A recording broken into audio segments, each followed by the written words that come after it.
Hi guys.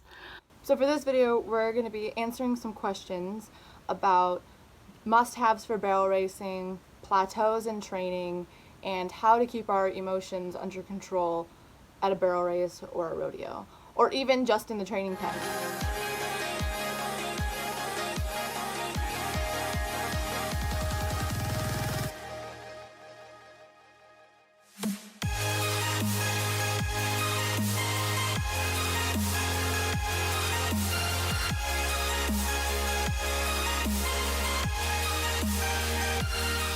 So just a couple days ago, I asked 3 questions on a barrel horse forum on Facebook.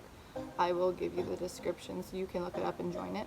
I have learned a lot from there, from really good tips to just simple questions like, what color do you think will look good on my horse? It's great. I love it. A big variety of different types of barrel racers, rodeo people, futurity people, a big variety, a great community. I highly recommend you joining that group. So what kind of got me sparked to ask these questions is I've asked a lot of my friends these questions and we've had plenty of conversations about them. But the big one for me is how to keep your emotions under control in the practice pen and in running and competing. Because I've been told by lots of people, and I know this about myself, that I'm a very energetic person, especially in the saddle. And I'm very much a perfectionist, so I can easily get frustrated very fast on the back of a horse. So let's go ahead and jump right into these questions. When you are at a rodeo barrel race, what do you do to keep the nerves at bay and keep control of your emotions? So this person here said, what works for me is to think about what I have to do to have a clean, solid run. I also talk to someone I know or my horse just about random things. Depending on when my run is, I will also go walk around with my horse to keep her warmed up and my thoughts off being nervous. Another person said, I do things not associated to horses or the race, like bringing a book.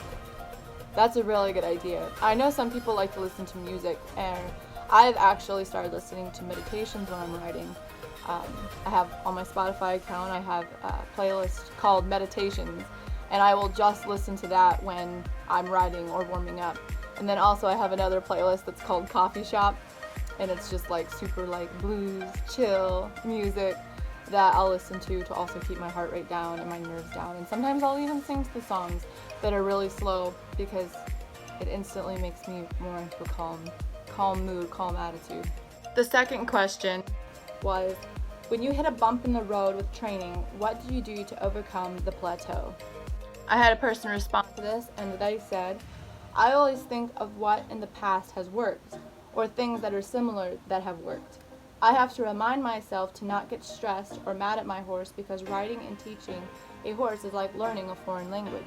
And that's really funny because I'm trying to learn a foreign language right now, and yeah, that's actually a really good example. Another person responded to this and said, I overcome by seeking out help. I refuse to ever let my head get too large. Example, I'm going to a Connie Combs barrel clinic next month. So again, hitting a plateau, always look and seek out for help. I don't know how to do this. I feel so stupid that I can't get over this hill. I know it's just a little hill. I know I should be able to figure this out by myself, but I just can't.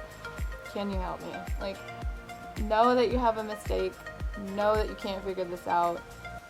Ask for help. For people that are perfectionists like me, you really just want to figure it out on your own. Just because, not necessarily because of pride, but just because you're such a perfectionist and you want to be able to say, I did this all on my own. Yay me, and you're still doing it on your own when you ask for help.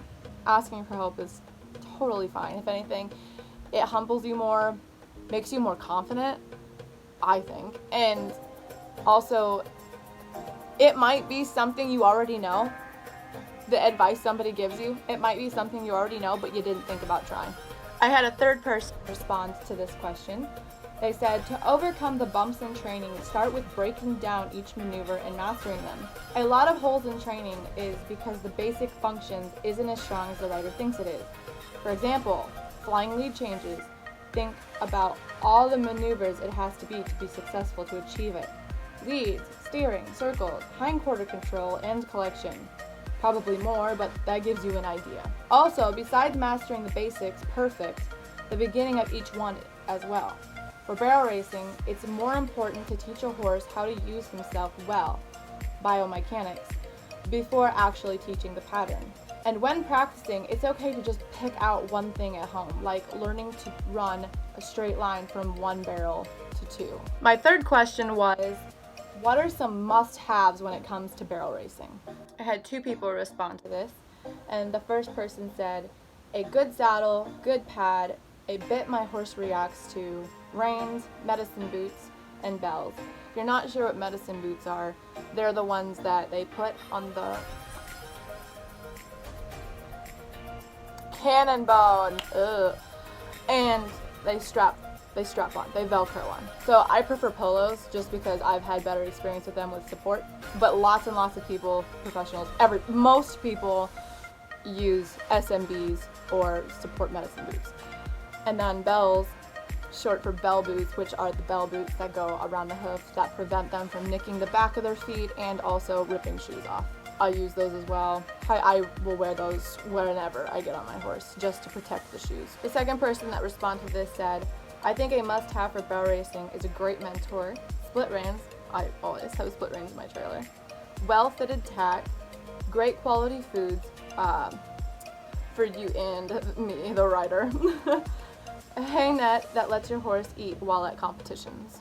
Well, there you go. There's 3 different people that have tips for keeping those nerves at bay and keeping control over your emotions, what happens when you hit a plateau and how to overcome it, and then also some of your must-haves when at barrel races and rodeos. And I will vouch definitely for the food. You must have good quality food for you and your horse. I hope you got something out of these tips and advice from other equestrians. Again, highly recommend you go get on this Facebook group. They have so many questions and advice from high competition to what color do you think would look good on my horse. I hope you enjoyed this video and I really hope you got something out of it. Also, remember, you can't become a professional horse trainer today, and you definitely can't create a champion horse in a day. It takes time. I will see you guys in the next video. Goodbye.